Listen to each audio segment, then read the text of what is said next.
It's 11:47 p.m. You're lying in bed, scrolling through house listings you already know you can't afford. Every photo looks the same. Outdated kitchens, beige carpets, cozy rooms that somehow cost $500,000. You start wondering if you missed a promotion, chose the wrong career, or failed some invisible adult test everyone else passed without you. Here's the uncomfortable truth most people never hear. It's not you. It's the math. And the math is absolutely ruthless in 2026. Today we're going to do something that real estate agents, mortgage brokers, and housing influencers quietly hate. We're going to calculate who can actually afford a $500,000 home. Not on paper, but in real life. Because qualifying for a mortgage and affording a home are two completely different realities. One is a spreadsheet that assumes nothing ever goes wrong. The other is your actual life, where cars break, roofs leak, insurance goes up, and paychecks don't magically increase just because your house did. In many U.S. cities today, $500,000 isn't luxury. It's the entry ticket. A modest house, average neighborhood, nothing special, just expensive. The problem is that incomes didn't get the memo. While home prices exploded, paychecks politely crawled forward, and that gap is where people get crushed. The median household income in America sits around $84,000. Now, pause for a second and really absorb this. We're asking families making $84,000 a year to buy homes that cost 6 times their annual income. Historically, that ratio has always been dangerous. Today, it's normalized, and that's terrifying. People will tell you it's fine. The bank approved you. Your parents bought a house with less. Someone on social media claims they did it with no money down. But none of those voices will pay your mortgage when life punches you in the face. Approval is not protection. Let's start where dreams usually die.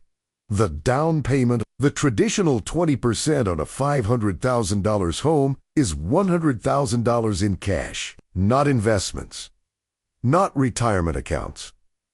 Actual money. The average American household has less than $10,000 in savings. That gap isn't small. It's a canyon.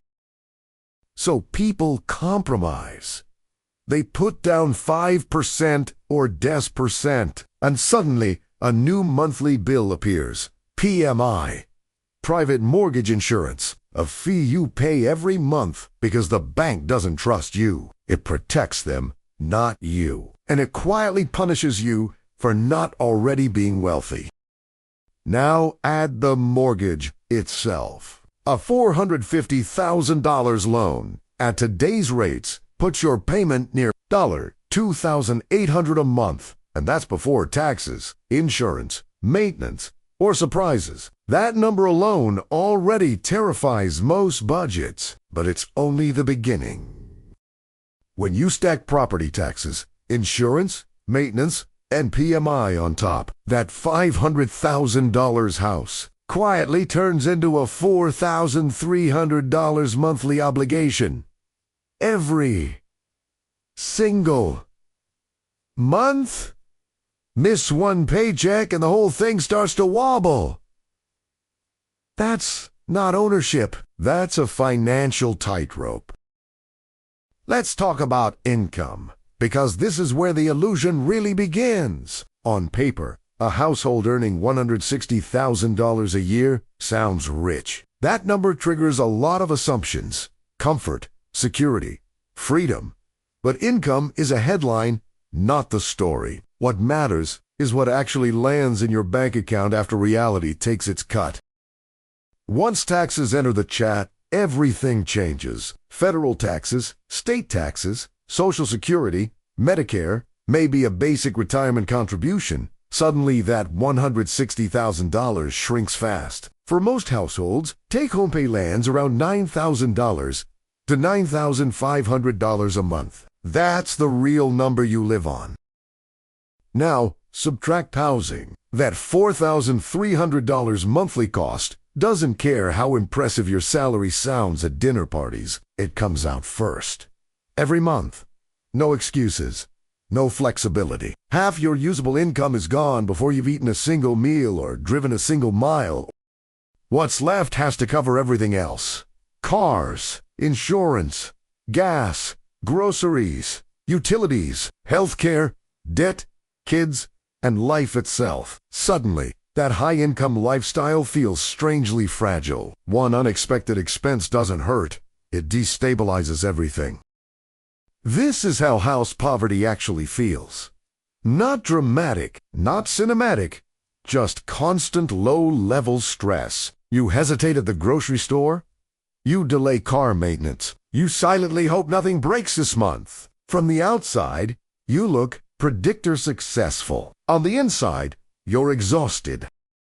Financial advisors love percentages. They'll tell you housing should stay under 28% of gross income. Banks stretch it to 43% because technically the loan still works. But neither of those numbers cares about your quality of life. They only care that payments clear. Here's the math. Nobody likes to say out loud. To comfortably afford a $4,300 monthly housing cost, you need to earn closer to $180,000 a year. Not to qualify. To breathe, that income level puts you in a small minority of households. Which leads to an uncomfortable conclusion. Most people buying $500,000 homes are stretching. Some dangerously, some silently, some with help they never mention, and many a one layoff, one illness, one market shift away from collapse. The system encouraged this. Sellers price based on comps. Banks approve based on risk models. Agents get paid when deals close. No one gets rewarded for telling you to slow down. Once you sign, the stress becomes your problem alone. And this is why so many people feel trapped. They didn't make a stupid decision. They made a normalized one. A decision the market told them was responsible. A decision that quietly turned their home into a financial cage. Here's the part no one likes to admit. This isn't a personal failure. It's a structural trap. You did what you were told to do. Work hard. Earn more. Buy a home. Settle down. The problem is that the rules changed quietly while the advice stayed the same. For decades, homeownership worked because prices, wages, and interest rates moved together. Today, they don't. Housing has accelerated. Income has crawled. And debt has filled the gap. The result is a generation that owns more than ever and feels poorer than ever. This is why the phrase renting is throwing money away is outdated. What actually destroys wealth isn't rent. It's overcommitting, locking too much income into a single illiquid asset, giving up flexibility in exchange for the illusion of progress.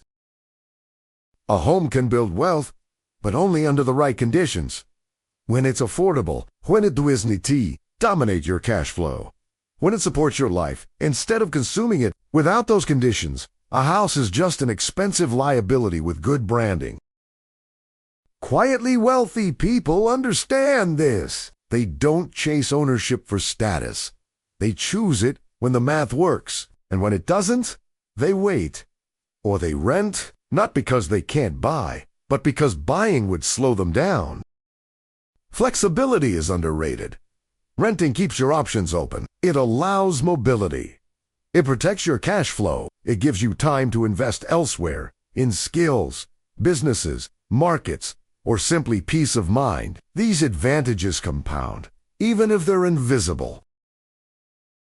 The goal was never to own a house. The goal was freedom, stability, control. If ownership delays those things, it's not success, it's a detour. And detours cost time, energy, and opportunity. This is where awareness changes everything. When you stop asking, can I qualify? And start asking, what does this cost me long term?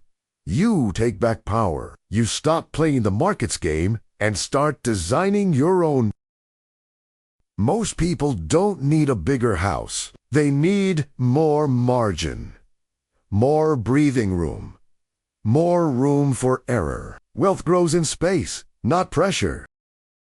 If this video made you question something you always assumed was normal, that's a good sign, because the people who build real wealth don't follow scripts. They follow clarity, and clarity is where freedom begins.